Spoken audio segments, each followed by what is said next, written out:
നമസ്കാരം. ജീവിത പോരാട്ടത്തിലൂടെ അണികൾക്ക് ആശയും ആവേശവുമായ PS അന്ത്യയാത്രയിലും വിപ്ലവാവേശവും തീജ്വാലയും തലമുറകളിലേക്ക് പകർന്ന് യാത്രയായിരിക്കുകയാണ്. നമ്മൾ 3 ദിവസത്തെ ഇടവേളയ്ക്ക് ശേഷമാണ് നേരം വൈകുന്നേരത്തിൽ കാണുന്നത്. നിരവധി വാർത്തകൾ നോക്കാനുണ്ട്, വിശദമായി തന്നെ വാർത്തകൾ പരിശോധിക്കാനുണ്ട്, വിശേഷങ്ങളൊക്കെ കാണാനുണ്ട്, നമ്മുടെ പ്രത്യേക സെഗ്മെന്റുകളിലേക്കൊക്കെ പോകാനുണ്ട്.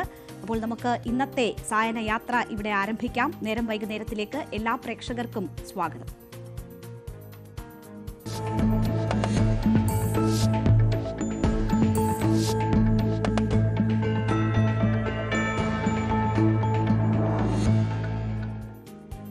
നമ്മളുടെ ഫോക്കസ് നമ്പർ 1ലേക്ക് നേരം വൈകുന്നേരം കടക്കുകയാണ്.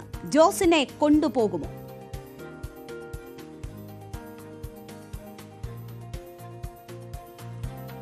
കേരള കോൺഗ്രസ് ഒന്നിച്ചു നിൽക്കണമെന്ന് കത്തോലിക്ക സഭയിലെ മുതിർന്ന വൈദികൻ ഫാദർ മാണി പുതിയിടം ഇന്ന് ന്യൂസ് 8നോട് സംസാരിച്ചപ്പോൾ പറഞ്ഞു.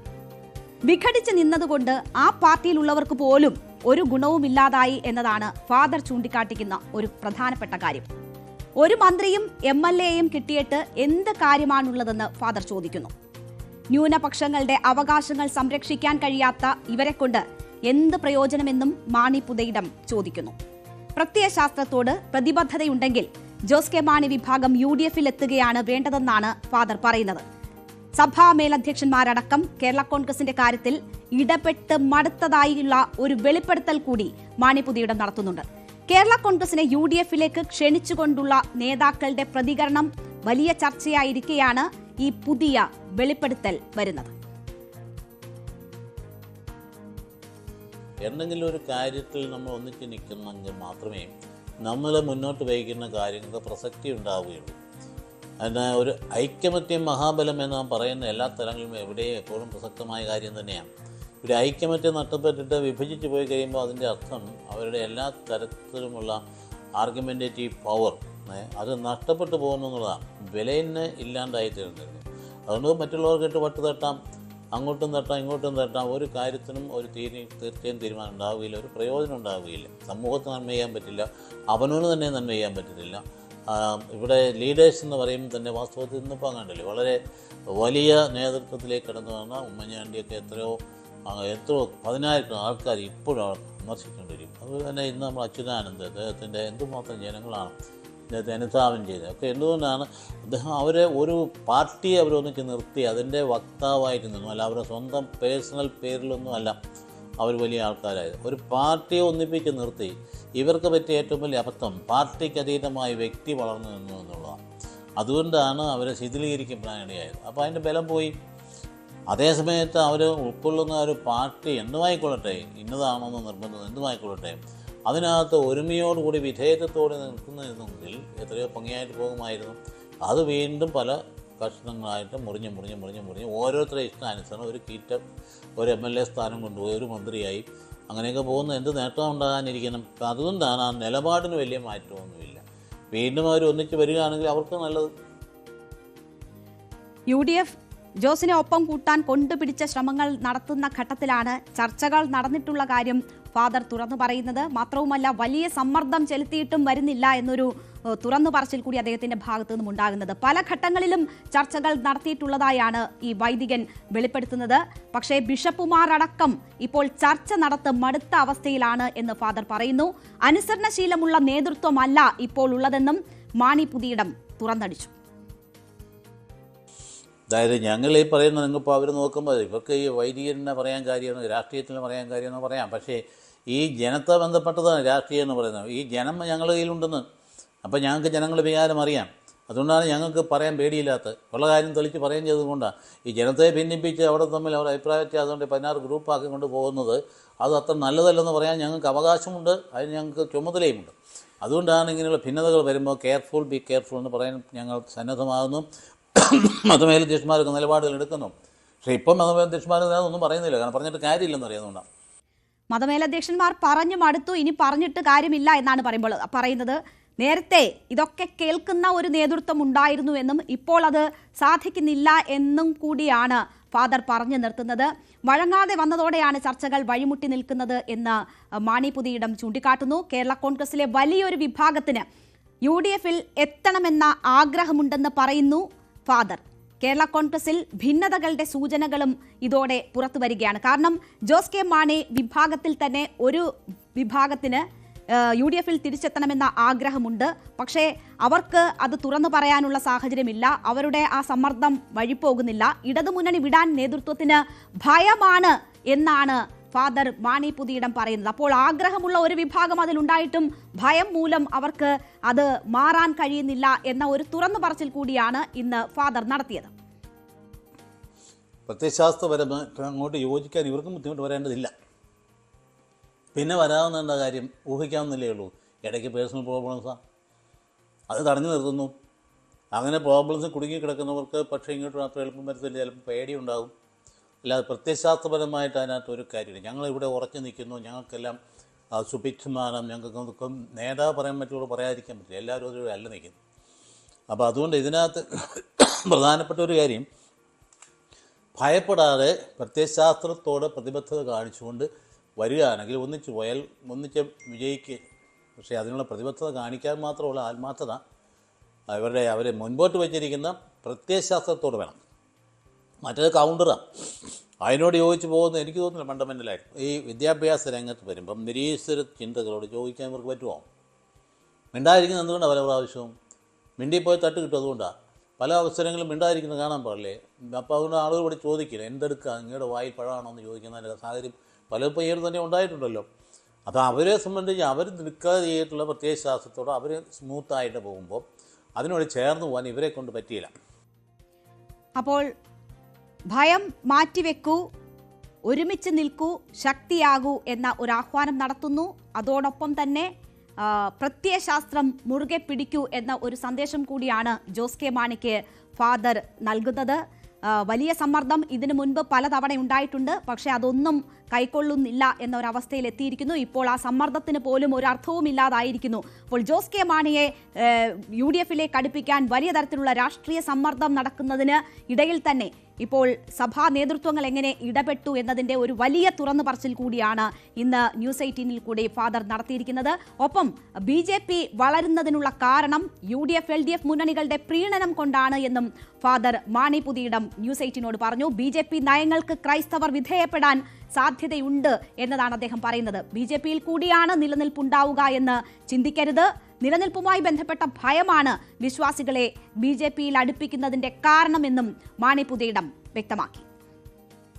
ഇവിടെ ഈ പ്രീണനം കൊണ്ട് രണ്ട് പാർട്ടികൾ നടക്കുമ്പം ഒരുപക്ഷെ വോട്ടേഴ്സിൻ്റെ തിങ്കിങ് ആ വഴിക്ക് ചെരിഞ്ഞു എന്ന് വരാം. അപ്പോൾ ഇവരുടെ നയങ്ങൾക്ക് ചിലപ്പോൾ വിധേയപ്പെട്ടു എന്നും വരാം. അതിൻ്റെ ഉത്തരവാദിത്വം എന്ന് പറയുന്ന ആരാ? മറ്റ് പാർട്ടികൾ തന്നെയാണ്. ഈ പറയുന്ന UDF LDF തന്നെയാണ്. UDFൻ്റെയും LDFൻ്റെയും പ്രീണന നയമൊന്ന് മാറ്റിവെച്ചിട്ട് അവർ ആത്മാർത്ഥമായിട്ട് എല്ലാവർക്കും ഒരുപോലെ പരിഗണിക്കുന്ന നില വരികയാണെങ്കിൽ അപ്പോൾ അത് മാറ്റം ഉണ്ടാകും എന്ന് ഞാൻ കരുതുന്നു. എൻ്റെ വിശ്വാസം അങ്ങനെ തന്നെയാണ്. അതുകൊണ്ട് അബ്സല്യൂട്ടായിട്ട് BJP ആണ് ഞങ്ങളുടെ രക്ഷകനെന്ന് പറയുന്ന ഒരു നിലപാടെടുക്കുന്ന ഒരിക്കലും ശരിയാവില്ല. ആയിരുന്നുവെങ്കിൽ ഈ ഇടപാട് ഉണ്ടാവില്ലായിരുന്നേ. അകലം കാണിക്കേണ്ടതില്ല എന്നും ആയിരിക്കും. അതില്ല, അകലം അതൊക്കെ പണ്ടുണ്ടായിരുന്നവർക്ക് മാറിപ്പോയി. അകലം കാലിക്കേണ്ട കാര്യം നടത്തുകൊണ്ട് ഇവർ ഒത്തിരി പേര് BJP പ്രവർത്തിക്കുന്നുണ്ടല്ലോ. ജോസ് കെ മാണി LDF വിടാത്തതിന് കാരണം ഭയമാണ് എന്ന് പറയുന്ന ഫാദർ അതുതന്നെയാണ് ക്രൈസ്തവ വിഭാഗം BJPയുമാണ് അടുക്കാനുള്ള കാരണമെന്ന് ചൂണ്ടിക്കാട്ടുകയാണ്. നിലനിൽപ്പുമായി ബന്ധപ്പെട്ട ഭയമാണ് വിശ്വാസികളെ BJPയിൽ അടുപ്പിക്കുന്നതെന്നാണ് മാണി പുതിയിടം വ്യക്തമാക്കുന്നത്. ഇനി വെള്ളാപ്പള്ളിക്കുമുണ്ട് മറുപടി. വെള്ളാപ്പള്ളി നടേശന് നൽകുന്ന മറുപടി, കത്തോലിക്ക സഭയിലെ മുതിർന്ന വൈദികൻ നൽകുന്ന മറുപടി എന്താണെന്ന് വെച്ചാൽ, കേരളത്തിൽ മുസ്ലിം ലീഗ് മുഖ്യമന്ത്രി ആയാൽ, അതിൽ നിന്നൊരാൾ മുഖ്യമന്ത്രി ആയാൽ എന്താണ് കുഴപ്പമെന്നാണ് വെള്ളാപ്പള്ളിയോട് മാണി പുതിയിടത്തിന് ചോദിക്കാനുള്ളത്. കാര്യം നേടാൻ വേണ്ടിയാണ് വെള്ളാപ്പള്ളി ഇങ്ങനെയൊക്കെ പറയുന്നതെന്നും അദ്ദേഹം കുറ്റപ്പെടുത്തി. നമ്മളാരും മുസ്ലിം വിഭാഗത്തിന് ഒരിക്കലും എതിരാകാൻ പാടില്ല. അതൊരു മതവിഭാഗമാണ്. പക്ഷേ നമ്മളെതിരായിരിക്കുന്നതുകൊണ്ട് ഭീകര പ്രസ്ഥാനങ്ങൾക്കെതിരെ അത് നമ്മൾ പറഞ്ഞു കേട്ടുള്ളതാണ്. ഭീകര പ്രസ്ഥാനങ്ങൾ ഇടപെടുന്നവരെ മിക്കവാറും എല്ലാം തന്നെ മുസ്ലിങ്ങളാണെന്നും, പക്ഷേ എല്ലാ മുസ്ലിങ്ങളും ഒന്നും ഭീകര പ്രസ്ഥാനങ്ങൾക്കായിട്ടവരല്ലെന്നും നല്ല മനുഷ്യനാണെന്നും അവിടെ ധരിക്കുന്നവരാണ് ഞങ്ങളൊക്കെ. അപ്പോൾ അതുകൊണ്ട് ഒരു മുസ്ലിം എന്ന നിലയിൽ ഒരാളിനെ കണ്ടുകൊണ്ടൊരു പ്രചരിച്ചോടെ കാണുന്നത് ശരിയല്ല. അതുകൊണ്ടാണ് മുസ്ലിം ഒരാൾ മുഖ്യമന്ത്രി ആയിരുന്നിട്ടില്ലേ, എന്നെ കുഴപ്പമുണ്ടായിരുന്നു. മുഹമ്മദ് കോയ ഇവിടെ മുഖ്യമന്ത്രി ആയിരുന്നില്ലേ, എന്നെ കുഴപ്പമുണ്ടായിരുന്നു. അവർ മുഖ്യമന്ത്രി ആകട്ടെ, അതിന് കുഴപ്പമൊന്നുമില്ല. പക്ഷേ അതിനനുസരിച്ച് ജനാധിപത്യ രീതിയിലൂടെ അവർ പോകുന്നുവെങ്കിൽ ജനാധിപത്യ നിലയിലാണ് ഇവർ പൊയ്ക്കൊണ്ടിരിക്കും. പോകുന്നുണ്ടെങ്കിൽ അതിനെക്കുറിച്ച് നമ്മൾ പരാമർശിച്ചിട്ട് മുഖ്യമന്ത്രിയാകാൻ പ്രത്യേകിച്ചും ഇപ്പം എന്താ അതിനെ കുഴപ്പമിരിക്കുന്നത്, അവർ മുഖ്യമന്ത്രിയാകുള്ള മെടുക്കന്മാർ നേതാക്കന്മാരും ഒക്കെ ഉണ്ടല്ലോ, ഇപ്പം തന്നെയുണ്ട്. എങ്ങനെയൊക്കെ സഭ സ്വാധീനം ചെലുത്തിയിട്ടുണ്ട്, ഇപ്പോൾ എന്തുകൊണ്ട് ആ സ്വാധീനം നടക്കുന്നില്ല എന്നത് ചൂണ്ടിക്കാട്ടുന്നു.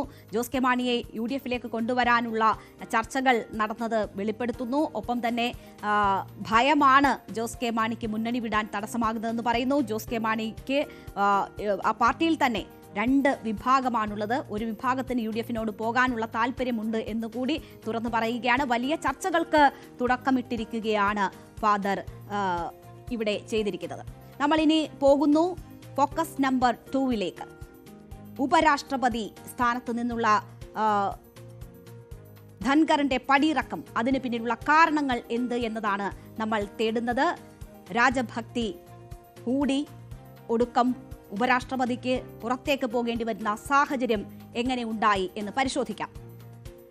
ഉപരാഷ്ട്രപതി സ്ഥാനത്ത് നിന്നുള്ള ജഗ്ദീപ് ധൻഖറിന്റെ രാജിയിൽ വലിയ ആരോപണ പ്രത്യാരോപണങ്ങളും ചർച്ചകളുമാണ് നടന്നുകൊണ്ടിരിക്കുന്നത്.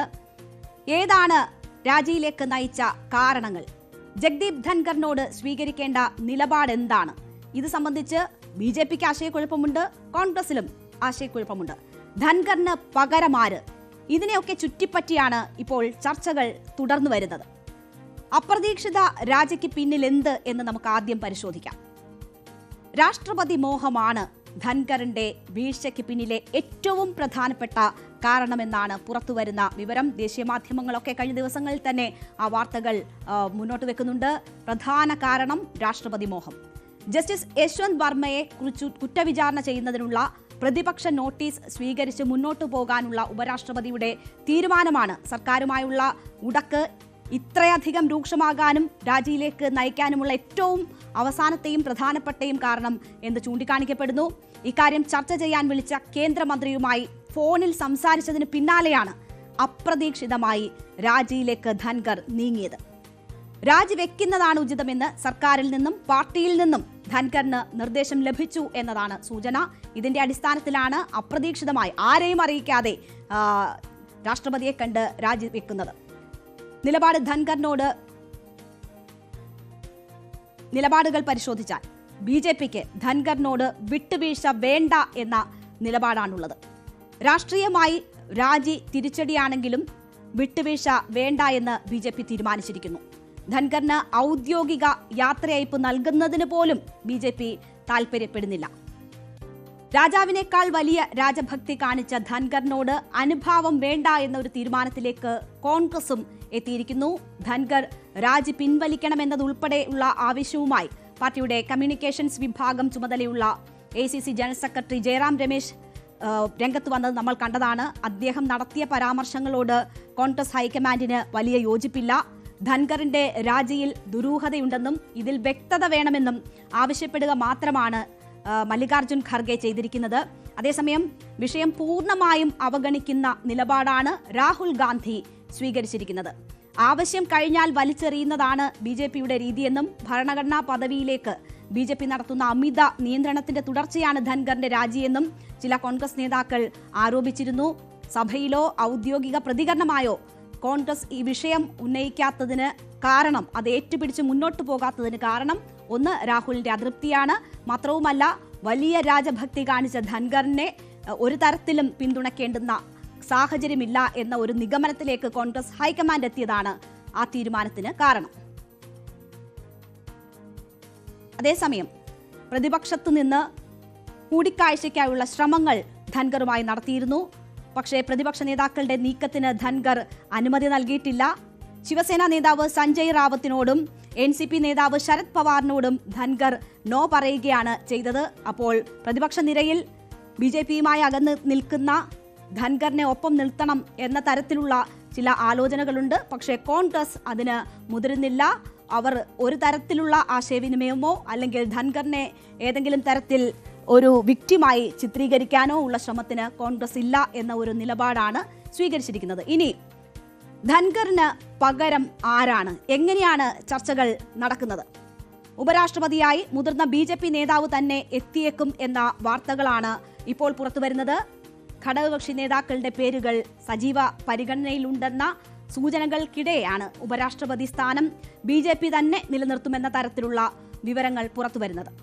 മുതിർന്ന BJP നേതാക്കളായ വസുന്ധര രാജെ സിന്ധ്യ, സ്ഥാനമൊഴിയുന്ന ദേശീയ അധ്യക്ഷൻ JP Nadda, Jammu Kashmir lieutenant governor Manoj Sinha എന്നിവരാണ് പരിഗണനയിൽ ഉള്ളത്. ഘടകകക്ഷി നേതാക്കളുടെ ഏതാണ്ട് പ്രത്യേകിച്ച് JDUവിന്റെ കേന്ദ്രമന്ത്രിയും ബീഹാറിലെ പിന്നാക്ക വിഭാഗം നേതാവുമായ രാംനാഥ് ഠാക്കൂറിന്റെ ഒക്കെ പേര് സജീവമായി പരിഗണനയിലുണ്ട്. കാരണം ബീഹാർ ഇലക്ഷൻ അതുകൂടി മുന്നിൽ കണ്ടുകൊണ്ടുള്ള ഒരു സ്ഥാനാർത്ഥിയായിരിക്കും ഉപരാഷ്ട്രപതി പദത്തിലേക്ക് നിശ്ചയിക്കുക എന്നതാണ് നമുക്ക് ലഭിക്കുന്ന സൂചനകൾ. അങ്ങനെയുള്ള ചർച്ചകളാണ് പുരോഗമിച്ചുകൊണ്ടിരിക്കുന്നത്. പാർട്ടിയുടെ പ്രത്യയശാസ്ത്രവുമായി യോജിച്ചു പോകുന്ന ആളായിരിക്കും ഉപരാഷ്ട്രപതി എന്ന വാദത്തിൽ പക്ഷേ BJPയിൽ പ്രാമുഖ്യമുണ്ട്. ഉപരാഷ്ട്രപതി സ്ഥാനം TDP ആഗ്രഹിക്കുന്ന ഒരു സാഹചര്യവുമുണ്ട്. പക്ഷേ BJP നേതാവ് തന്നെ ഉപരാഷ്ട്രപതിയാകണമെന്ന ഒരു തീരുമാനത്തിലേക്ക് എത്തിയാൽ അതിൽ TDP വഴങ്ങാനുള്ള സാഹചര്യമാണ് ഇപ്പോൾ നിൽക്കുന്നത്. മറ്റന്നാൾ നടക്കുന്ന NDA യോഗത്തിൽ എന്തായാലും പേര് സംബന്ധിച്ച് അന്തിമ തീരുമാനമുണ്ടാകുമെന്നതാണ് വിവരം. ജഗ്ദീപ് ധൻഖർ രാജിവെച്ചതിനെ തുടർന്ന് ഉപരാഷ്ട്രപതി സ്ഥാനത്തേക്ക് തെരഞ്ഞെടുപ്പ് നടത്താൻ നടപടി തുടങ്ങിയതായി തെരഞ്ഞെടുപ്പ് കമ്മീഷനും അറിയിച്ചിട്ടുണ്ട്. ഭരണഘടനയുടെ ഏതാണ്ട് 324 വകുപ്പ് പ്രകാരം ഉപരാഷ്ട്രപതി തെരഞ്ഞെടുപ്പിന്റെ ചുമതല തെരഞ്ഞെടുപ്പ് കമ്മീഷനാണ്. ആ ഉത്തരവാദിത്തത്തിലേക്ക് തെരഞ്ഞെടുപ്പ് കമ്മീഷൻ നീങ്ങുന്നു എന്നതാണ് നമുക്ക് ലഭ്യമാകുന്ന വിവരം. നമുക്ക് നേരം വൈകുന്നേരത്തിലേക്ക് തിരിച്ചെത്താം ഒരിടവേളയ്ക്ക് ശേഷം.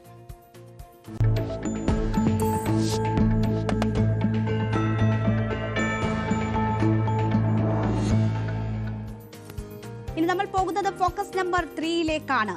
പ്രമുഖരില്ലാതെ ഭരണസമിതി. അംബ പ്രസിഡന്റ് സ്ഥാനത്തേക്ക് മോഹൻലാൽ തുടരില്ല എന്ന കാര്യം അത് നമുക്ക് നേരത്തെ തന്നെ വ്യക്തമായതാണ്. മോഹൻലാൽ ഇനി മത്സരിക്കുന്നില്ല എന്നത് നേരത്തെ വ്യക്തമാക്കിയതാണ്. ഈ സാഹചര്യത്തിൽ ആരൊക്കെ മുന്നോട്ട് വരുന്നു? ജഗദീഷും ശ്വേതാ മേനോനും രവീന്ദ്രനും മത്സര രംഗത്തേക്ക് എത്തും എന്നതാണ് ഇപ്പോഴത്തെ സാഹചര്യം. ഇന്ന് പത്രിക നൽകാനുള്ള അവസാന തീയതിയാണ്. പ്രസിഡന്റ് സ്ഥാനത്തേക്ക് ജഗദീഷ് മത്സരിക്കാൻ തീരുമാനിച്ചിട്ടുണ്ട് എന്ന കാര്യത്തിൽ വ്യക്തതയുണ്ട്. കാരണം അദ്ദേഹം താരങ്ങളിൽ നിന്ന് പിന്തുണ തേടിയിട്ടുണ്ട്. ജനറൽ സെക്രട്ടറി സ്ഥാനത്ത് ബാബുരാജും ജോയ് മാത്യുവുമാണ് മത്സര രംഗത്ത് എത്തുന്നത്. 110 താരങ്ങൾ വിവിധ സ്ഥാനത്തേക്ക് പത്രികകൾ വാങ്ങിയിട്ടുണ്ട്. വൈകിട്ട് പത്രിക സമർപ്പിക്കാനുള്ള അവസാന തീയതിയാണ്. അപ്പോൾ ഒരു ചിത്രം വ്യക്തമാകും ആരൊക്കെ മത്സരിക്കാൻ തീരുമാനിച്ചിരിക്കുന്നു എന്നത് സംബന്ധിച്ച്. പക്ഷേ പത്രിക പിൻവലിക്കുന്ന തീയതി ആയി കഴിയുമ്പോൾ മാത്രമേ നമുക്ക് ആരൊക്കെ മത്സര രംഗത്തുണ്ട് എന്നതിലൊരു അന്തിമ ചിത്രം ലഭ്യമാവുകയുള്ളൂ. എന്തായാലും അമ്മ ഭരണസമിതി രൂപീകരണവുമായി ബന്ധപ്പെട്ട് ഇന്ന് വൈകുന്നേരം ഒരു നിർണായക ദിവസമായി മാറുകയാണ്. മോഹൻലാൽ പ്രസിഡന്റ് സ്ഥാനത്ത് തുടരണമെന്ന ചർച്ചകൾ സജീവമായി ഉണ്ടായിരുന്നെങ്കിലും മത്സരിക്കില്ല എന്ന ഉറച്ച നിലപാട് ലാൽ എടുത്തതോടെയാണ് കണ്ണുകൾ മറ്റ് താരങ്ങളിലേക്ക് ഇപ്പോൾ നീളുന്നത്. മത്സര രംഗത്ത് ആരെല്ലാം എന്ന് നോക്കിയാൽ അമ്മയിൽ 505 താരങ്ങളാണ് അംഗങ്ങളായുള്ളത്. 110 താരങ്ങൾ ഇതിൽ പത്രിക വാങ്ങിയിട്ടുണ്ട്. അപ്പോൾ 110 പേർ മത്സരിക്കാൻ ആലോചിക്കുന്നു എന്ന് നമുക്ക് വ്യക്തമാകുന്നു. അമ്മയുടെ ചരിത്രത്തിൽ തന്നെ അസാധാരണമായ സംഭവങ്ങൾക്കാണ് ഇപ്പോൾ തുടക്കം കുറിച്ചിരിക്കുന്നത്. പ്രസിഡന്റ് സ്ഥാനത്തേക്ക് മോഹൻലാൽ മത്സരിക്കാനില്ലാതെ വരുന്നതോടെ പ്രസിഡന്റ് സ്ഥാനത്തേക്ക് ജഗദീഷ് ശക്തമായി മത്സര രംഗത്തേക്ക് വരുന്നു. ശ്വേതാ മേനോനും രവീന്ദ്രനും പ്രസിഡന്റ് സ്ഥാനത്തേക്ക് മത്സരിക്കാനിറങ്ങുന്നു. മറ്റ് താരങ്ങളെ കണ്ട് ഇവർ പിന്തുണ തേടുകയാണ്. നിലവിൽ കുഞ്ചാക്കോ ബോബൻ, വിജയരാഘവൻ എന്നിവർ പ്രസിഡന്റ് സ്ഥാനത്തേക്ക് മത്സരിക്കണമെന്ന ആവശ്യം ശക്തമായി ഉയരുന്നുണ്ട്. പക്ഷേ ഇവർ മനസ്സ് തുറന്നിട്ടില്ല. കുഞ്ചാക്കോ ബോബനെ പോലൊരു യുവതാരം മത്സരിക്കാൻ എത്തിയാൽ അത് വലിയ രീതിയിൽ സംഘടനയ്ക്ക് ഗുണം ചെയ്യും എന്ന് വാദിക്കുന്നവരാണ് ഒരു വലിയ പക്ഷം അമ്മയിലുള്ളവർ. പ്രമുഖ താരങ്ങൾ, മുതിർന്ന താരങ്ങൾ മത്സരിക്കുന്നില്ല എങ്കിൽ കുഞ്ചാക്കോ ബോബൻ ആ നിലയിലേക്ക് എത്തണം എന്നതാണ് അവർ പറയുന്ന കാര്യം. തൊട്ടടുത്ത ജനറൽ സെക്രട്ടറി സ്ഥാനത്തേക്ക് ബാബുരാജ് മത്സരിക്കാൻ തയ്യാറെടുക്കുമ്പോൾ എതിർക്കാൻ ജോയ് മാത്യു എത്തും എന്നതാണ് ഇപ്പോഴത്തെ ചിത്രം. ഒരു വിഭാഗം താരങ്ങൾ ആരോപണ വിധേയനായ ബാബുരാജ് മത്സരിക്കുന്നതിൽ ശക്തമായ വിയോജിപ്പ് പ്രകടിപ്പിക്കുന്നുണ്ട്. ജോയ് മാത്യു മത്സര രംഗത്തേക്ക് എത്തുന്നു എന്നത് മറ്റൊരു പ്രധാനപ്പെട്ട കാര്യമാണ്. കഴിഞ്ഞ തവണ മത്സര രംഗത്തേക്ക് എത്തിയവരിൽ പല താരങ്ങളും ഇത്തവണയും മത്സര രംഗത്തുണ്ട്. മുൻ general secretary Idavela Babu, Jayan Cherthala, Sheelu Abraham, Ansiba, Anoop ചന്ദ്രൻ, നന്ദു പൊതുവാൾ, സജിത ബേട്ടി, ലക്ഷ്മി പ്രിയ, അഞ്ജലി നായർ, ആശ അരവിന്ദ്, അനൂപ് ചന്ദ്രൻ, കുക്കു പരമേശ്വരൻ എന്നിവർ മത്സരിക്കുമെന്ന് ഉറപ്പായിരിക്കുകയാണ്. പത്രിക സമർപ്പിച്ചവർ പലരും ഏത് സ്ഥാനത്തേക്ക് മത്സരിക്കുമെന്ന് ഉറപ്പിച്ചിട്ടില്ല. പല സ്ഥാനങ്ങളിലേക്ക് മത്സരിക്കാനുള്ള പത്രികകൾ നൽകുന്നു. അതിനുശേഷം ഒരു തീരുമാനം എന്ന നിലയിലായിരിക്കും കാര്യങ്ങൾ. അതുകൊണ്ട് തന്നെ പത്രിക പിൻവലിക്കുന്ന ദിവസമായാൽ മാത്രമേ നമുക്കിതിലൊരു വ്യക്തത വരികയുള്ളൂ. മോഹൻലാൽ തുടരണം എന്നതായിരുന്നു പൊതുവികാരം. നമ്മൾ പലകുറി അത് സൂചിപ്പിച്ചു കഴിഞ്ഞു. പുതിയ താരങ്ങൾ വരട്ടെ എന്നും താൻ മത്സരിക്കാനില്ല എന്നും തീരുമാനമെടുത്തുകൊണ്ടാണ് കഴിഞ്ഞ ജനറൽ ബോഡിയിൽ മോഹൻലാൽ തീരുമാനം തുറന്നു പറഞ്ഞത്. അങ്ങനെയാണ് മത്സരത്തിന് കളമൊരുങ്ങിയത്. മുൻനിര താരങ്ങൾ പിൻവലിഞ്ഞു നിൽക്കുന്നതിനാൽ അമ്മ തെരഞ്ഞെടുപ്പിൽ ആവേശം ചോരുന്നു എന്ന ഒരു വികാരമുണ്ട് പൊതുവെ താരങ്ങൾക്ക്. നാമനിർദ്ദേശ പത്രികാ സമർപ്പണം വ്യാഴാഴ്ച അവസാനിക്കും, ഇന്ന് അവസാനിക്കും. പ്രമുഖരൊന്നും ഇതുവരെയും രംഗത്ത് വന്നിട്ടില്ലാത്ത സാഹചര്യം. പ്രധാന സ്ഥാനങ്ങളിലേക്ക് മുൻനിര താരങ്ങൾ ഉണ്ടായിരുന്ന മുൻകാല തെരഞ്ഞെടുപ്പുകളിലെ ആവേശം അവരുടെ അഭാവത്തിൽ ഇല്ലാതായി എന്ന് മത്സര രംഗത്തുള്ളവർ തന്നെ പറയുന്ന ഒരു സാഹചര്യമുണ്ട്. പ്രധാന താരങ്ങൾ വിട്ടുനിന്നാൽ സംഘടനയുടെ പ്രസക്തി ഇല്ലാതാകുമെന്ന അഭിപ്രായം അമ്മയിൽ പലരും പ്രകടിപ്പിക്കുന്നു. മമ്മൂട്ടിയും മോഹൻലാലും സുരേഷ് ഗോപിയും എല്ലാ കാലത്തും അമ്മ ഭരണസമിതിയുടെ പ്രധാന സ്ഥാനങ്ങളിൽ ഉണ്ടായിരുന്നവരാണ്. അവരാരും ഇക്കുറി മത്സര രംഗത്തേക്കില്ല. സോമനും മധുവും ഇന്നസെന്റും ഒക്കെ പ്രസിഡന്റ് ആയിരിക്കെ വൈസ് പ്രസിഡന്റ്, ജനറൽ സെക്രട്ടറി സ്ഥാനങ്ങൾ ഇവർ വഹിച്ചിരുന്നു. ഇന്നസെന്റിനൊപ്പം തുടർച്ചയായ 4 ടേമിൽ മോഹൻലാൽ ജനറൽ സെക്രട്ടറി ആയിരുന്നു. ഇന്നസെന്റിന്റെ മരണശേഷം കഴിഞ്ഞ 3 ടേമിൽ പ്രസിഡന്റ് സ്ഥാനവും വഹിച്ചു. ഹേമ കമ്മിറ്റി വിവാദത്തെ തുടർന്നാണ് ഈ ഭരണസമിതി രാജിവെച്ച് ഒഴിഞ്ഞത്. അവസാന ഭരണസമിതിയെ നയിച്ചത് മോഹൻലാലാണ്. എന്തായാലും ഈ മാസം 31-നാണ് അന്തിമ സ്ഥാനാർത്ഥി പട്ടിക പുറത്തുവരുന്നത്. ഭരണസമിതി തെരഞ്ഞെടുപ്പ് ഓഗസ്റ്റ് 15-ന് നടക്കും. ഈ പത്രിക പിൻവലിക്കുന്ന സമയമായാൽ ആരൊക്കെ മത്സര രംഗത്തുണ്ട് എന്നത് നമുക്ക് വ്യക്തമാകും. എന്തായാലും പ്രമുഖ മുതിർന്ന താരങ്ങളില്ലാത്ത ഭരണസമിതിയായിരിക്കും ഇനി മുതൽ അമ്മയെ മുന്നോട്ട് നയിക്കുക എന്ന കാര്യം വ്യക്തമായിരിക്കുകയാണ്.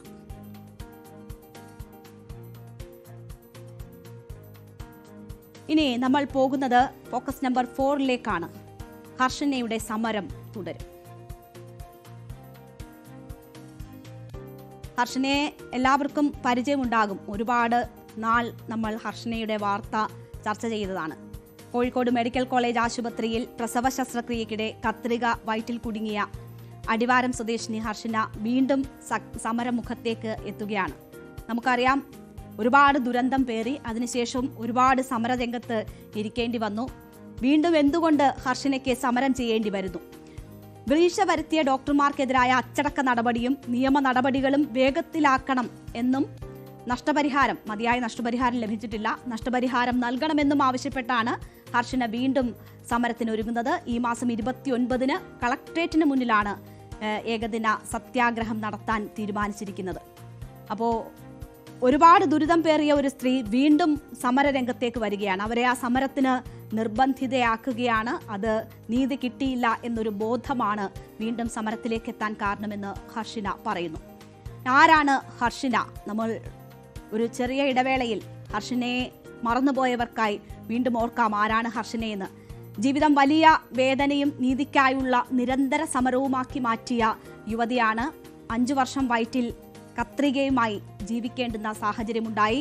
കോഴിക്കോട് മെഡിക്കൽ കോളേജ് ആശുപത്രിയിൽ അശ്രദ്ധമായി ചെയ്ത പ്രസവ ശസ്ത്രക്രിയയ്ക്കിടെയാണ് ഹർഷനയുടെ വയറ്റിൽ കത്രിക കുടുങ്ങിയത്. 12 സെന്റിമീറ്ററോളമുള്ള സർജിക്കൽ കത്രിക. 2017 നവംബർ 30-ന് കോഴിക്കോട് മെഡിക്കൽ കോളേജിൽ നടന്ന പ്രസവ ശസ്ത്രക്രിയയ്ക്കിടെയാണ് കത്രിക മറന്നുവെച്ചതെന്ന് ഹർഷന പറഞ്ഞു. അങ്ങനെ പറഞ്ഞ് സമര പോരാട്ടം തുടങ്ങിയതാണ് ഹർഷന. 5 വർഷം ഈ കത്രികയും പേറി കഠിനമായ വേദനയും ശാരീരിക പ്രശ്നങ്ങളുമായി ആശുപത്രികൾ കയറിയിറങ്ങി മരുന്നുകൾക്കൊപ്പം ജീവിച്ച് തീർക്കുകയായിരുന്നു ഹർഷന. അതിനുശേഷം സ്വകാര്യ ആശുപത്രിയിൽ നടത്തിയ പരിശോധനയിലാണ് കത്രിക കണ്ടെത്തുകയും പിന്നീട് കോഴിക്കോട് മെഡിക്കൽ കോളേജ് ആശുപത്രിയിൽ വെച്ച് 2022 സെപ്റ്റംബറിൽ ഓപ്പറേഷനിലൂടെ പുറത്തെടുക്കുകയും ചെയ്തത്. എന്തായാലും 5 വർഷത്തെ നരകയാതനയ്ക്കും മെഡിക്കൽ അശ്രദ്ധയ്ക്കുമെതിരെ ഹർഷന നൽകിയ പരാതി പക്ഷേ അധികൃതർ ഗൗരവമായി എടുത്തില്ല. കത്രിക തങ്ങളുടേതല്ല എന്ന വിചിത്രവാദമാണ് കോഴിക്കോട് മെഡിക്കൽ കോളേജിന്റെ ഭാഗത്തു നിന്നും ഉണ്ടായത്. ആരോഗ്യമന്ത്രി നേരിട്ടെത്തി ഹർഷനയ്ക്ക് വാഗ്ദാനങ്ങൾ നൽകിയെങ്കിലും അതിലും തുടർ നടപടികൾ ഒന്നും ഉണ്ടാകാത്ത സാഹചര്യത്തിലാണ് ഹർഷന ഇപ്പോൾ വീണ്ടും സമര രംഗത്തേക്ക് ഇറങ്ങുന്നത്. തീർച്ചയായിട്ടും നമ്മൾ ഇത്രയും വലിയൊരു അനാസ്ഥയ്ക്ക് ഇരയായി എല്ലാ തെളിവുകളോടും കൂടി പോലീസ് കുറ്റപത്രം സമർപ്പിച്ചു കഴിഞ്ഞിട്ടും ഈ ആരോഗ്യവകുപ്പ് മന്ത്രി അന്നു തൊട്ട് ഹർഷനക്കൊപ്പമാണ് സർക്കാർ, മുഖ്യമന്ത്രി അടക്കം നമ്മളെ കാര്യത്തിൽ തീരുമാനമാവും നീതി ഉറപ്പാക്കുന്നു പറഞ്ഞു എന്നല്ലാതെ ഒരു തരത്തിലുള്ള നീതി ഇതുവരെ നമുക്ക് ഉറപ്പായിട്ടില്ല. അപ്പോൾ അവസാന പ്രതീക്ഷയായിരുന്നു കോടതി. അപ്പോൾ അവിടെ പോലും നമ്മളെ അവഗണിക്കുന്ന ഒരു അവസ്ഥയാണ് കണ്ടിട്ടുള്ളത്. ഈ കുന്നമംഗലം കോടതിയിൽ ഈ ക്രിമിനൽ കേസ് വിചാരണ തുടങ്ങാനിരിക്കുന്ന സമയത്താണ് അവർ പോയിട്ട് ഞങ്ങൾ നിരപരാധികളാണെന്ന് പറഞ്ഞ് ഡോക്ടേഴ്സ് പോയിട്ട് ഹൈക്കോടതിയിൽ സ്റ്റേ വാങ്ങിപ്പോയി. നമ്മളെ ഭാഗം കേൾക്കാൻ പോലുള്ള ഒരു സമയം തരാതെ അവർ സ്റ്റേ കൊടുത്തു. ഇത്രയും അധികം തെളിവുകൾ ഉണ്ടായിരുന്നിട്ടുണ്ട്. അപ്പോൾ അവസാന ഒരു പ്രതീക്ഷ കോടതിയാണ്. ഇപ്പൊ ഒരു കോമ്പൻസേഷന് വേണ്ടി നമ്മൾ എന്തായാലും ഗവൺമെന്റിന്റെ ഭാഗത്തുനിന്ന് ഒരു തരത്തിലുള്ള നീതി ഉറപ്പാവില്ല എന്ന് ഉറപ്പായപ്പോഴാണ് നമ്മളിപ്പോൾ കോടതിയിൽ കോമ്പൻസേഷന് വേണ്ടി ഫയൽ ചെയ്തിട്ടുണ്ട്. അതിന് തീരുമാനമായി വരുമ്പോഴേക്ക് എന്നാന്ന് നമുക്കറിയില്ല. കോടതിന്റെ പ്രൊസീജിയേഴ്സ് ഒക്കെ അങ്ങനെയാണല്ലോ. നമ്മളെ നഷ്ടങ്ങൾക്ക് ആ ഒരു സമയത്ത് നഷ്ടപ്പെട്ട സമയത്താണല്ലോ നമുക്ക് നഷ്ടപരിഹാരം വേണ്ടത്. അപ്പൊ അതിന് ഒരു തീരുമാനം അല്ലെങ്കിൽ ഇത് ചെയ്തവർക്കെതിരെ ഏതെങ്കിലും തരത്തിലുള്ള ഒരു നടപടി ആരോഗ്യ മന്ത്രിന്റെ ആരോഗ്യ വകുപ്പിന്റെ ഭാഗത്തുനിന്ന് ഇതുവരെ ഉണ്ടായിട്ടില്ല. അപ്പൊ എന്ത് തരത്തിലുള്ള നീതിയാണ് ഇവർ നമുക്ക് ഉറപ്പാക്കുന്നത്?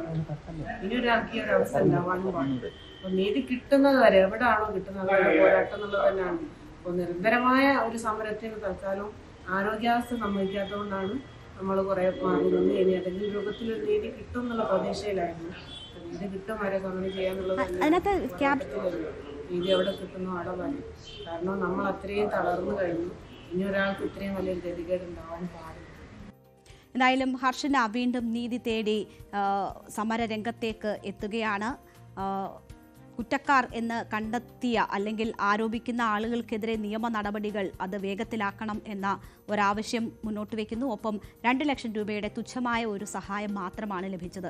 അവർക്ക് ചികിത്സയ്ക്ക് തന്നെ എത്രയോ അധികം പണം ചെലവായി. കുട്ടികളുടെ പഠനം ഉൾപ്പെടെ മുടങ്ങി സമരരംഗത്തേക്ക് ഇരിക്കേണ്ടി വന്നു. ജോലി നഷ്ടപ്പെട്ടു. അങ്ങനെ നിരവധിയായിട്ടുള്ള പ്രശ്നങ്ങളുണ്ട്. അപ്പോൾ അതിന് മതിയായ ഒരു ധനസഹായം സർക്കാരിൻ്റെ ഭാഗത്തു നിന്നും ഉണ്ടാകണം എന്നൊരാവശ്യം കൂടിയാണ് അവർ മുന്നോട്ട് വയ്ക്കുന്നത്. എന്തായാലും വീണ്ടും സമരരംഗത്തേക്ക് എത്തുന്നു ഹർഷിന. നമ്മൾ ഫോക്കസ് നമ്പർ 4 പോകുന്നു. VS-നെ കാണാൻ വീണ്ടും തിരക്ക്. ആർത്തലമ്പിയ ജനക്കൂട്ടത്തെ സാക്ഷിയാക്കി പുന്നപ്രയുടെ സമരനായകൻ VS തന്റെ പ്രിയ സഖാക്കൾക്കൊപ്പം ചേർന്നു കഴിഞ്ഞു. തലമുറകൾ കൈമാറുന്ന തീജ്വാലയായി VS. ഒരു നൂറ്റാണ്ട് നീണ്ട വിപ്ലവ സ്മരണകൾ അവശേഷിപ്പിച്ച് മടങ്ങിയിട്ടും പക്ഷേ VS മരിച്ചെന്ന് വിശ്വസിക്കാൻ ഇപ്പോഴും പലർക്കും കഴിയുന്നില്ല. വലിയ ചുടുകാട്ടിലേക്ക് പ്രിയ നേതാവിന്റെ ശേഷിപ്പുകൾ കാണാനും അഭിവാദ്യമർപ്പിക്കാനും നിരവധി പേരാണ് എത്തിക്കൊണ്ടിരിക്കുന്നത്.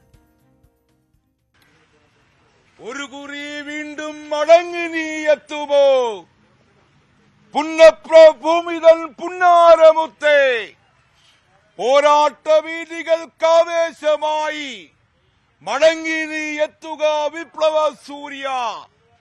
ഇല്ല മരിക്കുകയില്ലൊരു നാളും ഞങ്ങളിൽ ചങ്കിലെ ചോരയാൽ നീയാണ് ഒഴുകിയെത്തിയിടും പ്രിയ സഖാവേ.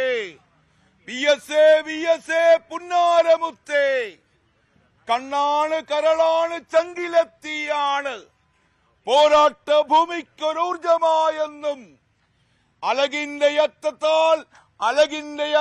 അഗ്രത്താൽ ചരിത്രം കുറിച്ചൊരു പുന്നപ്രഭൂമിതൻ വീരപോരാളി. അന്ത്യാഭിവാദനം പ്രിയ സഖാവേ. ചെങ്ങമ്പുഴയുടെ ഒരു കവിതയാണ് ഓർമ്മ വരുന്നത്. അവശന്മാർ, ആർത്തന്മാർ, ആലംബഹീനന്മാർ, അവരുടെ സങ്കടം അറിയുന്ന, അവരുടെ ദുഃഖങ്ങൾക്കും ദുരിതങ്ങൾക്കും പരിഹാരമുണ്ടാക്കുവാൻ അനീതിയോട് കലഹിക്കുന്ന പോരാളിയാണ്. മനുഷ്യ മനസ്സിന്റെ വിപ്ലവകാരിയാണ് സഖാവ് VS. മണ്ണിനോടും പ്രകൃതിയോടും മനുഷ്യന് വേണ്ടി പോരടിക്കുന്ന വിപ്ലവകാരി, അതാണ് സഖാവ്. അഗ്നിനാളങ്ങൾ ഏറ്റുവാങ്ങുമ്പോഴും അങ്ങ് പടിഞ്ഞാറ് അസ്തമിച്ച് കിഴക്കുതിക്കുന്ന വിപ്ലവ സൂര്യൻ കേരളത്തിന്റെ ജനമനസ്സുകൾ. ഞങ്ങൾ ഈ മാസിന്റെ ഭാഗമായി സഞ്ചരിച്ചവരാണ്. അവിടെ നിന്ന് വന്നപ്പോൾ തൊട്ട് ഇവിടെ എത്തും വരെ 102 വയസ്സുള്ള ആ പോരാട്ട വീര്യത്തിന് ഇന്ന് കൂട്ടുകാർ 16 വയസ്സ്. 16 വയസ്സുള്ള യുവത്വമാണ്. കണ്ണേ കരളേ VS-ഏ, ഞങ്ങൾ തൻ ചങ്കിലെ ചെന്താരകമേ എന്ന് ആർത്താർത്ത് വിളിച്ചത്. അതാണ് പോരാട്ടം, അതാണ് വീര്യം, അതാണ് ഊർജം. മരണമുണ്ടോ VS-ന്? ഒരിക്കലും. ഞങ്ങൾ വിളിക്കുന്നു, സൂര്യനും ചന്ദ്രനും താരാഗണങ്ങളും മണ്ണും മനുഷ്യനുമുള്ള കാലം വരെ അടങ്ങുകയില്ല, മരിക്കുകയില്ല. ഒരിക്കലും സഖാവ് VS മരിക്കുകയില്ല. മണ്ണും മനുഷ്യനും ഉള്ള കാലം വരെ സഖാവ് VS ജ്വലിക്കുന്ന ഓർമ്മയായി പോരാട്ട വീഥികളിൽ പൊരുതുന്ന യുവത്വത്തിന്, ക്ഷുഭിത യൗവനത്തിന് ആ കുറിയ മനുഷ്യന്റെ നീണ്ട വാക്കുകൾ എന്നെന്നും ഊർജമായി നിലകൊള്ളുക തന്നെ ചെയ്യും ഈ മണ്ണുള്ള കാലത്തോളം. അഭിവാദനങ്ങൾ. പലർക്കും സങ്കടം അടക്കാൻ പോലും ആകുന്നുണ്ടായിരുന്നില്ല. വിതുമ്പിക്കരഞ്ഞും പൊട്ടിക്കരഞ്ഞുമൊക്കെ സംസ്ഥാനത്തിന്റെ പല ഭാഗങ്ങളിൽ നിന്ന് ഇപ്പോഴും ആളുകൾ ഇങ്ങനെ ഇടമുറിയാതെ എത്തിക്കൊണ്ടിരിക്കുകയാണ് VS-നെ കാണാൻ അവിടേക്ക്.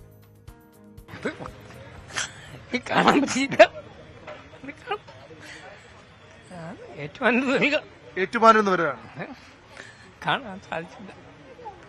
ഇവിടെ വന്ന് നേരത്തെ കണ്ടിട്ടില്ലേ VS-നെ? ധാരാളം കണ്ടിട്ടുണ്ട്. എന്തിനാണ് കരയുന്നത്? മനുഷ്യർക്ക് മരണം എല്ലാവർക്കും ഉള്ളതല്ലേ, പിന്നെ കരയുന്നത് എന്തിനാണ്?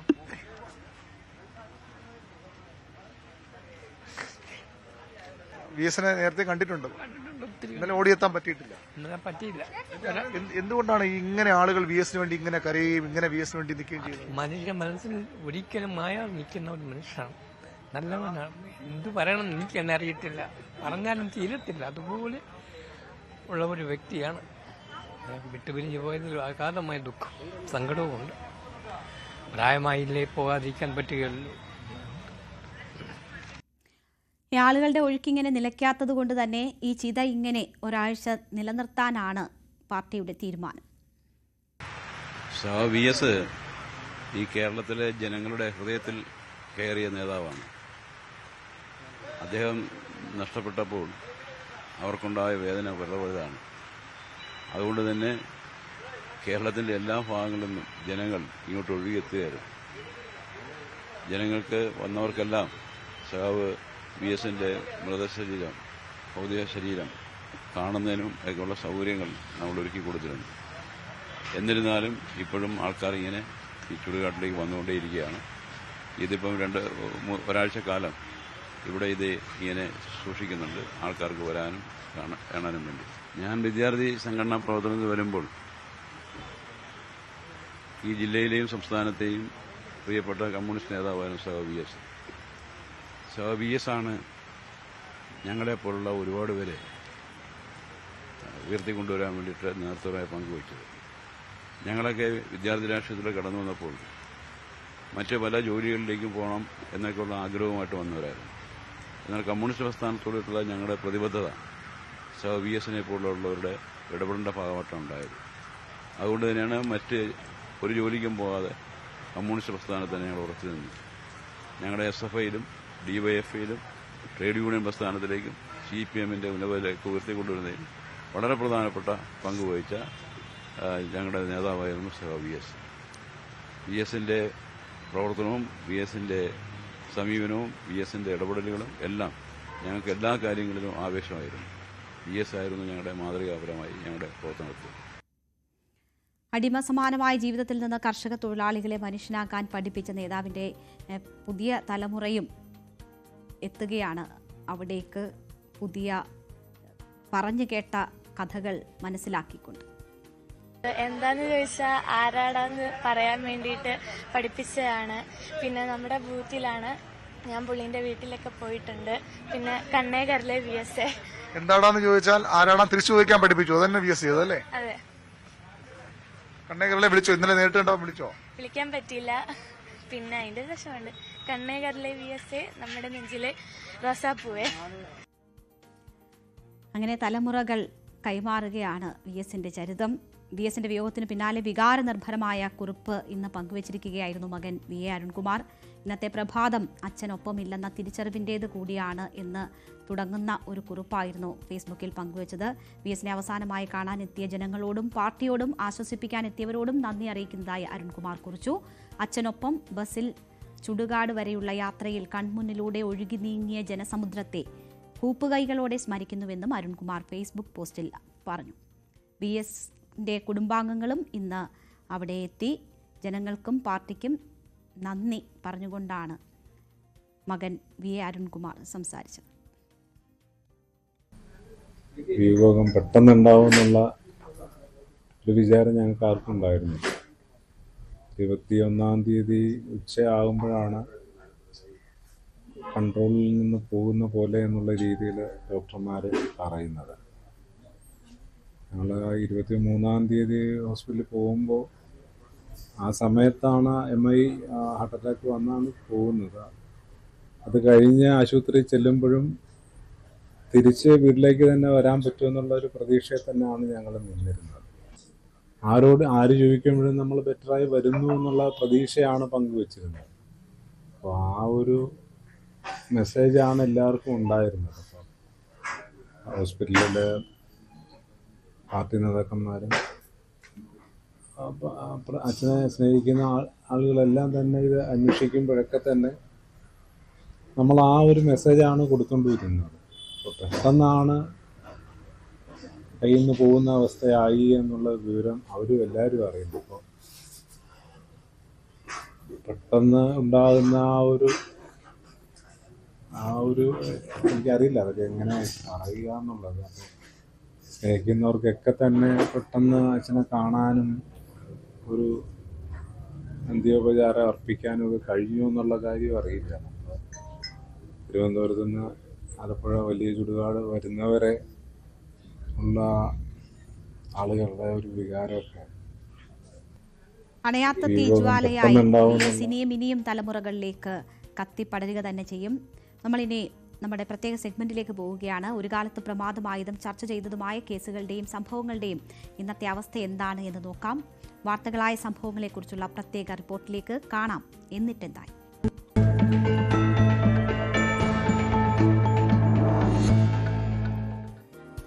അച്ഛൻ സമാധിയായെന്ന് മക്കൾ പോസ്റ്ററുകൾ പതിച്ചതോടെ വിവാദമായതാണ് നെയ്യാറ്റിൻകരയിലെ ഗോപൻ സ്വാമിയുടെ മരണം.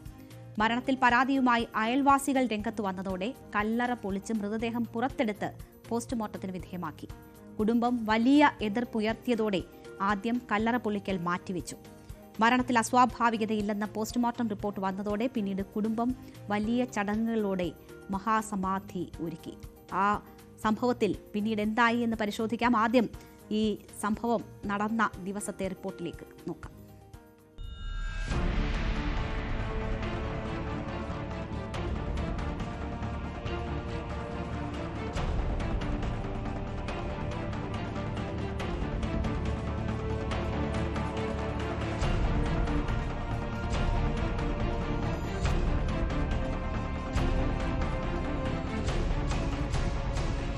ഈ വർഷം ആദ്യം ജനുവരി 10-നാണ് വിവാദങ്ങളുടെ തുടക്കം. അയൽവാസിയായ ഗോപൻ മരിച്ചു എന്നത് പോസ്റ്ററിലൂടെ മാത്രം അറിഞ്ഞ പ്രദേശവാസികളുടെ സംശയവും പരാതിയുമാണ് മരണം വലിയ ചർച്ചയാക്കിയത്. അച്ഛൻ മരിച്ചതല്ലെന്നും മുൻകൂട്ടി പറഞ്ഞതനുസരിച്ച് സമാധി ഇരുത്തിയതെന്നും മക്കൾ പറഞ്ഞതോടെ ദുരൂഹതയാരോപിച്ച് നാട്ടുകാർ രംഗത്തെത്തി. മക്കളായ സനന്ദനും രാജസേനും ചേർന്നാണ് വീടിനടുത്ത് സംസ്കാരം നടത്തി അവിടെ സമാധി മണ്ഡപം സ്ഥാപിച്ചത്.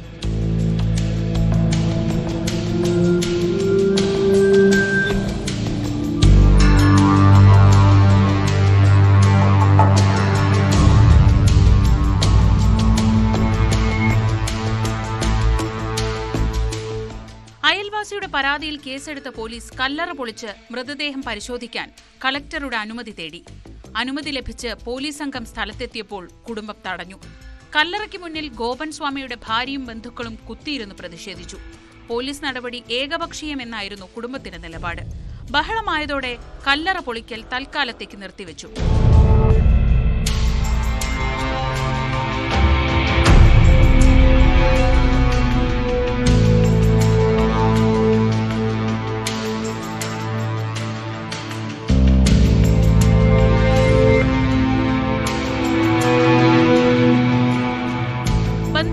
ഭാഗം കൂടി കേൾക്കാമെന്ന് സബ് കളക്ടർ നിർദ്ദേശിച്ചതിന്റെ അടിസ്ഥാനത്തിലായിരുന്നു നടപടി.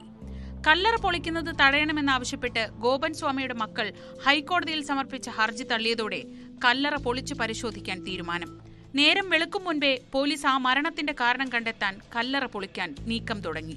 മൃതദേഹം കല്ലറയിൽ ഇരിക്കുന്ന നിലയിൽ, കഴുത്തുവരെ പൂജാദ്രവ്യങ്ങൾ, മുഖം കൃത്യമായി തിരിച്ചറിയാവുന്ന നിലയിലുമായിരുന്നു. അങ്ങനെ സമാധിയുടെ ചുരുളഴിയാൻ തുടങ്ങി. പോസ്റ്റ്മോർട്ടത്തിന്റെ പ്രാഥമിക വിവരങ്ങൾ പുറത്തു വന്നപ്പോൾ തന്നെ അസ്വാഭാവികതകളില്ലെന്ന് വ്യക്തമായി.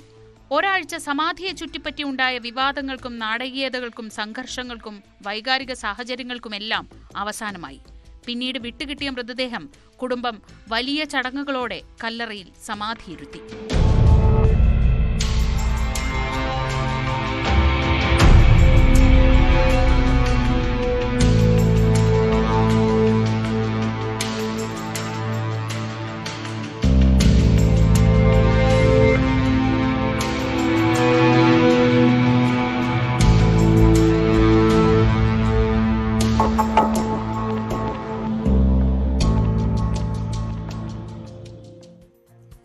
ആറുമാസങ്ങൾക്കിപ്പം ആ സമാധിയിൽ എന്താണ് അവസ്ഥ? അവിടെ പൂജ നടക്കുന്നുണ്ടോ? ആളുകൾ എത്തുന്നുണ്ടോ? എന്താണ് ആ സമാധിയുടെ ഇപ്പോഴത്തെ അവസ്ഥയെന്ന് നോക്കാം. ഡാൻ കുര്യൻ തയ്യാറാക്കിയ റിപ്പോർട്ടിലേക്ക്.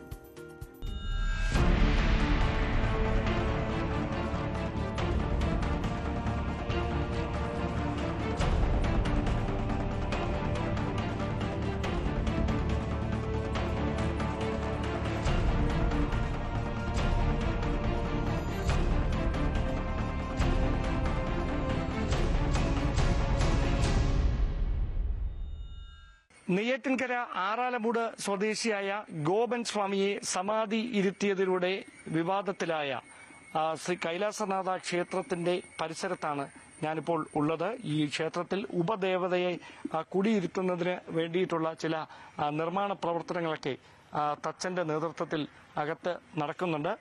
ഇപ്പോൾ ഏതാണ്ട് 6 മാസം പിന്നിടുകയാണ് ഇങ്ങനെയൊരു സംഭവം കേരളത്തിൽ മുൻപൊന്നും സമീപകാലത്തൊന്നും കേട്ടിട്ടില്ലാത്ത തരത്തിലുള്ള ഇങ്ങനെയൊരു ഈ സമാധി വിവാദം ഉണ്ടായിട്ട് 6 മാസം പിന്നിടുന്നു. 6 മാസങ്ങൾക്കിപ്പുറം ഈ സമാധി സ്ഥലത്ത് എന്താണ് ഇപ്പോൾ സംഭവിക്കുന്നത് എന്ന് അറിയാനാണ് നമ്മളിവിടേക്ക് എത്തുന്നത്. ഗോപൻ സ്വാമിയുടെ ഭാര്യ സുലോചന, മക്കളായ രാജസേനൻ, സനന്ദൻ, അവർ എല്ലാവരും നമ്മളോടൊപ്പം ചേരുകയാണ്. ഓക്കെ, ഇത് എന്നാണ്? അതായത് നമ്മുടെ അച്ഛൻ സമാധിയായി 41-നാണ് ഇത് ചടങ്ങ്. യഥാർത്ഥത്തിൽ അച്ഛന്റെ സമാധി സമയം മുതൽ 41-ആണ്. അപ്പൊ ആ 41 ആയപ്പോഴത്തേക്ക് നടത്താൻ സാധിച്ചില്ല ഈ വിഷയങ്ങളോടെ തന്നെ. അപ്പം മഹാസമാധി നടത്തിയിട്ട് പിന്നെ വരുന്നത് 41 എന്ന് പറഞ്ഞു കഴിഞ്ഞാൽ പിന്നെ ശിവരാത്രി ആയിരുന്നു. അന്ന് നമുക്ക് അന്നത്തെ സാഹചര്യവും അന്ന് ഒത്തില്ല. അപ്പം നമ്മൾ അതിനുശേഷം ഈ ശിവലിംഗ പ്രതിഷ്ഠ മയിലാടിയിൽ നിന്ന് നമ്മളത് ഓർഡർ ചെയ്ത് അത് വരികയും ചെയ്തു. അത് ശിവലിംഗ പ്രതിഷ്ഠ നടത്തണം. അതായത് ശിവനിൽ ലയിച്ച ഒരാളാണ്, ഒരു മനുഷ്യനായിരുന്നു, ദൈവമല്ല. അപ്പം മനുഷ്യനായിരുന്നു. ആ മനുഷ്യനായിട്ട് ജനിച്ചിട്ട് ആ ഈശ്വരനെ ധ്യാനം, തപസ്, ഉപാസന എന്നീ ക്രമങ്ങളുടെ ഈശ്വരാരാധന, ആത്മാരാധന ചെയ്ത് ഭഗവാനെ ശരിക്കും പ്രീതിപ്പെടുത്തി ഒരു ഭഗവാന്റെ ഭക്തൻ എന്ന് പറയുന്ന ആ ഒരു വലിയൊരു തലത്തിലേക്ക് ആ ഒരു ഗോപൻ സ്വാമി എന്റെ അച്ഛനും ആയി കഴിഞ്ഞു. എങ്ങനെയാണ് ഇതിന്റെ സാമ്പത്തികമൊക്കെ എത്രയധികം? സാമ്പത്തികം അത് തന്നെ. സാമ്പത്തികമൊക്കെ നമ്മുടെ ഒരു പശുവിനെ ഒക്കെ വിറ്റ് ചെയ്യേണ്ട ഒരു ഞാനത് വാർത്തയിലൊക്കെ വിറ്റ് അങ്ങനെ നമ്മളത് നമുക്ക് ചെയ്തേ പറ്റൂ. എങ്ങനെയാ ഇത് വെളിപ്പെടുത്തുന്നത്? അങ്ങനെ ഭഗവാന് സമർപ്പിക്കുന്നത് ഒരിക്കലും നമ്മൾ അതിനൊരു വിലപേശാൻ പാടില്ല. കുറച്ചധികം പൈസ ആയില്ലേ ഇങ്ങനെ? അത് പറയാൻ പാടില്ല. അതായത് ഈശ്വരനെ സമർപ്പിക്കുന്നത് എന്തും നമ്മൾ അത് വിലപേശാൻ പാടില്ല എന്ന് കാണിക്കുകയാണ്. അത് സമർപ്പണമാണ്. അത് സമർപ്പണം. അത് ചെയ്തേ പറ്റൂ എന്നുള്ള ഒരു ഇതിലാണ് നമ്മൾ ശിവലിംഗ പ്രതിഷ്ഠ ചെയ്തു. ആരെന്ത് തന്നെ നമ്മളെ ആക്ഷേപിച്ചാലും ശരി, എന്ത് തന്നെ അധിക്ഷേപിച്ചാലും ശരി, സത്യമായിട്ട് തന്നെ അത് നിലനിൽക്കും. അത് ധർമ്മം ജയിക്കുക തന്നെ ചെയ്തു. ഇവിടെ ഈ കൈലാസനാഥ ക്ഷേത്രത്തിൽ ഇനി എന്താണ് ഇപ്പൊ ഈ ചില നിർമ്മാണങ്ങളൊക്കെ നടക്കാൻ പോകുന്നത്? അത് ഉപദേവതകളെ അവിടെ പ്രതിഷ്ഠിക്കണം. അത് പോയിട്ട് ഇത് അതിനകത്ത് ഊട്ടുപുരയില്ല. അപ്പൊ ക്ഷേത്രത്തിനകത്തുള്ള എല്ലാ ഒരുക്കങ്ങളും ഒരുക്കിയിട്ട് നിത്യപൂജ എല്ലാ ഭക്തർക്കും 2 നേരവും രാവിലെ വൈകുന്നേരം തുറന്ന് പൂജകൾ കൊടുക്കാനാണ് നമ്മൾ ആശിക്കുന്നത്. അത് ഭഗവാന്റെ കൃപാലും നടക്കുമെന്ന് വിശ്വസിച്ച് നാട്ടുകാർ വന്ന് ചോദിച്ചു. ഞങ്ങൾക്ക് കമ്മിറ്റി കൂടണം, ഞങ്ങൾ സഹകരിക്കാം. അവര് വന്നാണ് ഈ ടാർപ്പെല്ലാം ഒക്കെ വലിക്കാനും ഇരിക്കാനും കസേരകളൊക്കെ ഇട്ട് കമ്മിറ്റി കൂടുന്നത്. ഇനി മാറ്റും. ഇനി പൈസ കിട്ടി പണിതാലിത് മാറ്റണം അല്ലേ? പൈസ കിട്ടിയേ മാറ്റണം. സുരേഷ് ഗോപി തന്ന അതിന്റെ പൈസ ഇതിപ്പോ ആ ബാലിത കൊണ്ടു കൊടുക്കുന്നുണ്ട്. അതിൽ നിന്ന് കാര്യങ്ങൾ പിന്നെ എണ്ണ തിരി ഭഗവാന് പുഷ്പം ഇങ്ങനെയൊക്കെ നമ്മൾ അഡ്ജസ്റ്റ് ചെയ്ത് പോവുകയാണ്. മക്കൾ രണ്ടുപേരും സഹകരിക്കണോണ്ട് ഞാൻ ഇത്തിരി സന്തോഷത്തിൽ തന്നെ. അപ്പോൾ അങ്ങനെയാണ് ഇവിടെ നിന്നുള്ള വിശേഷങ്ങൾ. ഇവിടെ ശിവലിംഗ പ്രതിഷ്ഠ നടത്തിയതിന് സമീപത്തായിട്ട് ഒരു അല്പം കൂടി സൗകര്യത്തിൽ ഈ ഉപദേവ പ്രതിഷ്ഠ നടത്തി അതിനുശേഷം സമാനമായി ഇവിടേക്ക് അല്പം കൂടി അറ്റകുറ്റപ്പണികൾ നടത്തി ഈ സമാധി സ്ഥലം വിപുലമാക്കുന്നതിന് വേണ്ടിയിട്ടുള്ള ഒരു ക്രമീകരണമാണ് നാട്ടുകാരുടെ അല്ലെങ്കിൽ വിവിധ ഹൈന്ദവ സംഘടനകളുടെ ഉൾപ്പെടെ സഹായത്തോടെ അവർ ചെയ്തുകൊണ്ടിരിക്കുന്നത്. അത് എത്രയും പെട്ടെന്ന് പൂർത്തിയാകുമെന്നാണ് ഗോപൻ സ്വാമിയുടെ കുടുംബാംഗങ്ങൾ വ്യക്തമാക്കുന്നത്. ക്യാമറമാൻ ബിബിൻ മുരളിക്കൊപ്പം ഡാൻ കുര്യൻ, ന്യൂസ് 18. സത്യം ജയിച്ചു എന്നതാണ് ഗോപൻ സ്വാമിയുടെ മകൻ പറയുന്നത്. എന്തായാലും അവിടെ മറ്റ് ദേവതകളെ കൂടി കുടിയിരുത്തി കൂടുതൽ വിപുലമായ പൂജാ കാര്യങ്ങളൊക്കെ നടത്താനാണ് കുടുംബത്തിന്റെ തീരുമാനം. നമ്മൾ ഇനി പോകുന്നു സായന്ന യാത്രയിലേക്ക്.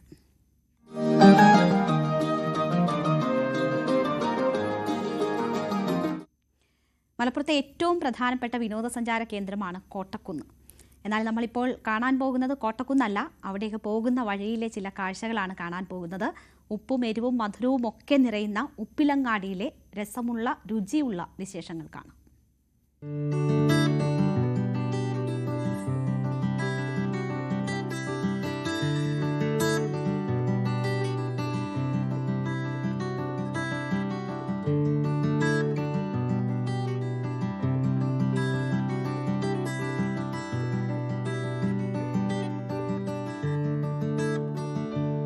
നേരം വൈകുന്നേരത്തില് നമ്മളിപ്പോൾ ഉള്ളത് മലപ്പുറം കോട്ടക്കുന്നിന് താഴെയാണ്. കോട്ടക്കുന്നിലേക്ക് പോകുന്ന വഴിയിൽ ഇവിടുത്തെ ഏറ്റവും വലിയൊരു ആകർഷണം നിരന്ന് നിൽക്കുന്ന കടകളാണ്. ഇവിടെയൊക്കെ ഉപ്പിലിട്ട പലതരത്തിലുള്ള കാര്യങ്ങൾ നമുക്ക് കാണാൻ പറ്റും. ഈ പറഞ്ഞ ആൾക്കാർ ഉപ്പിലങ്ങാടി എന്നൊക്കെ പറയാൻ തുടങ്ങിയിട്ടുണ്ട് ഈ ഒരു ഭാഗത്തെ. നോക്കൂ, ഇതാ നിറച്ച് ഈ ഉപ്പിലിട്ടത് മാത്രം വിൽക്കുന്ന കടകളാണ്. ഇവിടെ പലയിടത്തും നമ്മൾ കാണാത്ത പല വിഭവങ്ങളും കാണാൻ പറ്റും. ഉപ്പിലിട്ടത് ക്യാരറ്റാണിത്, ചോളമാണിത്, ബീട്രൂട്ട്, അതേപോലെ നെല്ലിക്ക, മാങ്ങേനെ പല ടൈപ്പ് മാങ്ങ ഉണ്ട് അല്ലേ. പിന്നെ സബർജലി, അതുകൊണ്ടല്ലേ ഇത് എന്തൊക്കെയാ ഇവിടെ വെച്ചിരിക്കുന്നത്? നമ്മള് ഇവിടെ പൈനാപ്പിൾ ഉണ്ട്, മാങ്കോ ഉണ്ട്, പിന്നെ ചൗച്ചോ എന്ന് പറഞ്ഞിട്ടുള്ള ഇതുണ്ട്, നെല്ലിക്ക ഉണ്ട്, പേരക്ക ഉണ്ട്, ബീട്രൂട്ട് ഉണ്ട്, ചോളം ഉണ്ട്, അങ്ങനെ പിന്നെ വാട്ടർ ഐറ്റംസ് ഇതിന്റെ ടിലോ പോലത്തെ. ചൗച്ചോ എന്ന് പറഞ്ഞിട്ടുണ്ടെങ്കിൽ നമ്മള് വെജിറ്റബിൾ ആണത്. വെജിറ്റബിൾ നമ്മള് സാധാരണ കിച്ചണിൽ ഉപയോഗിക്കുന്ന സാധനമാണ്. പക്ഷെ അതിങ്ങനെ പിന്നെ ഉപ്പിലിട്ടതാവുമ്പോ ഒന്നുകൂടി എടുത്ത് കാണിക്കും. അതൊരു പുതിയ പേരാണ്, കാരണം നമ്മൾ ഈ മാങ്ങയും നെല്ലിക്കൊക്കെ എപ്പോഴും കാണാൻ. ഇതെന്താ ഇതില് എരിവില്ല, ഇല്ല, സാധാ ഉപ്പിന്റെ പുളിയും ഇതേ ഉണ്ടാവുള്ളൂ. ചൗച്ചോ എന്നാണ്. ഓ തീർച്ചയായും.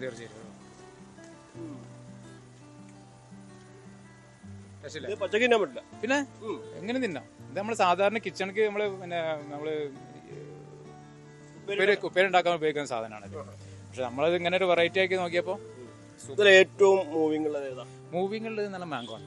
മാംഗോയും പൈനാപ്പിളും മാംഗോ ആണ് ഏറ്റവും മൂവിങ് ഉള്ളത്. പിള്ളേർക്കെല്ലാം അത് മതി. പിന്നെ മറ്റേതൊക്കെ പിന്നെ ഒന്നെടുത്ത് അങ്ങനെ ടേസ്റ്റ് നോക്കി പോകും. ഉപ്പും മറ്റേ എല്ലാം ഉപ്പ് ഇത് മാത്രമേ ഉള്ളൂ. ഉപ്പ് വിനാഗിരിയുടെ കുറച്ച് ലേശം നമ്മൾ സാധാരണ നോർമലായിട്ട് കിച്ചണിൽ ഉപയോഗിക്കുന്ന വിനാഗിരി.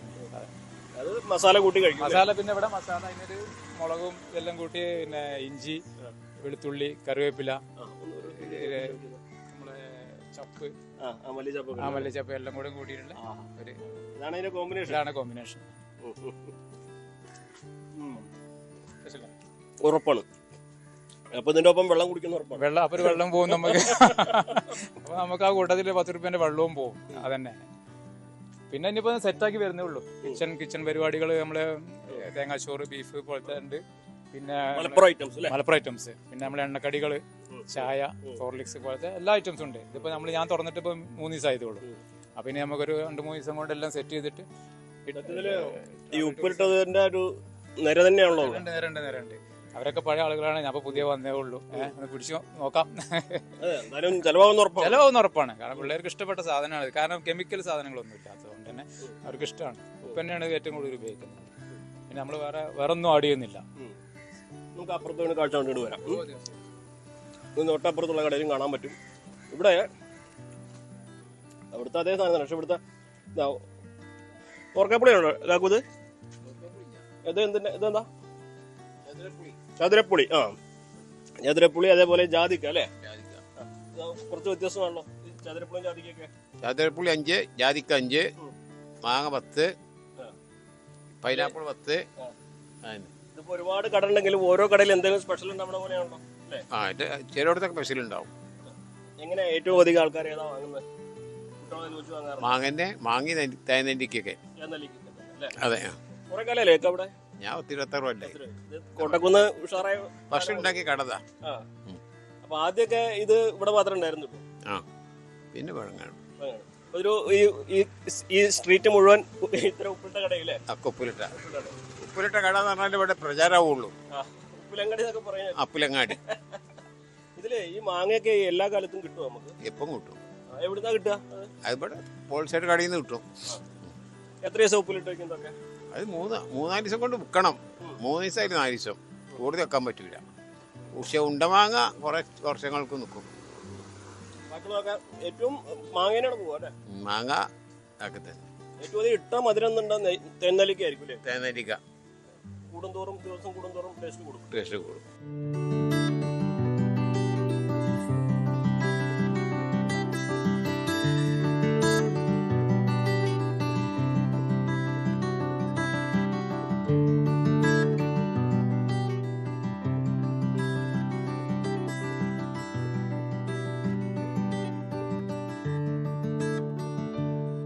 ഇവിടെ മറ്റൊരു ചെറിയ കടയുണ്ട്. ഇവിടെ പിന്നെ ഉപ്പിലിട്ടതല്ല, നാടൻ പലഹാരങ്ങൾ അല്ലേ? എന്തൊക്കെയാണ്? अभी क्या है? ये कटला है, अभी रेडी नहीं है. ये मकरोनी है, मुद्रा है, ये केक है. कपा नहीं. ये तुम्हारी सेमी है.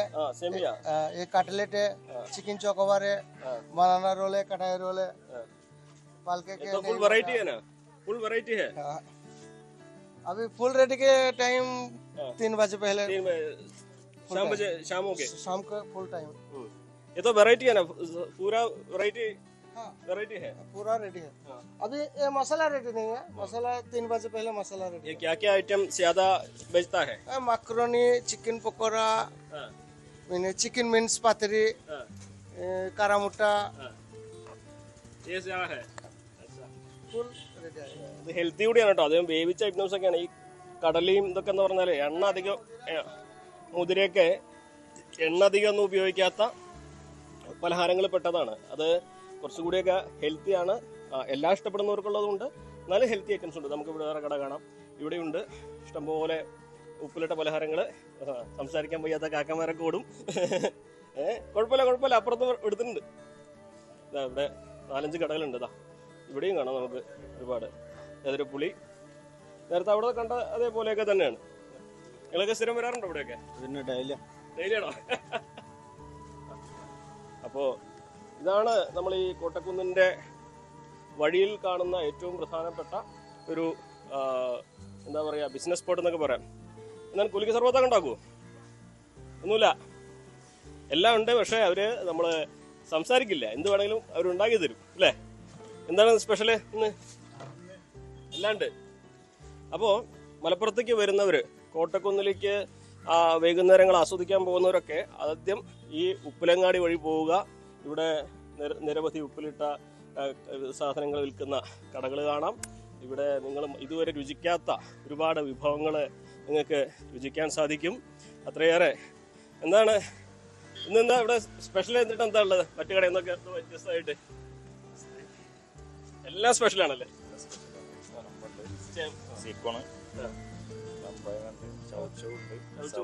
ചൗച്ചോ പുതിയ സാധനമായിട്ട് ഇറങ്ങിയതാണല്ലേ?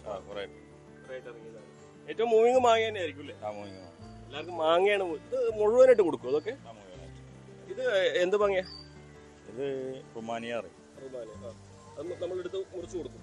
എന്താ വില അതിനെ കൊടുക്കാം? 10 രൂപ. 10 രൂപ. വലിയ മാങ്ങ 10 രൂപയേ ഉള്ളൂ. അതാണ്. അപ്പോൾ ഇതാണ് നമ്മളിവിടുത്തെ പ്രധാനപ്പെട്ട കാഴ്ചകളുടെ ഒരു അവസ്ഥ.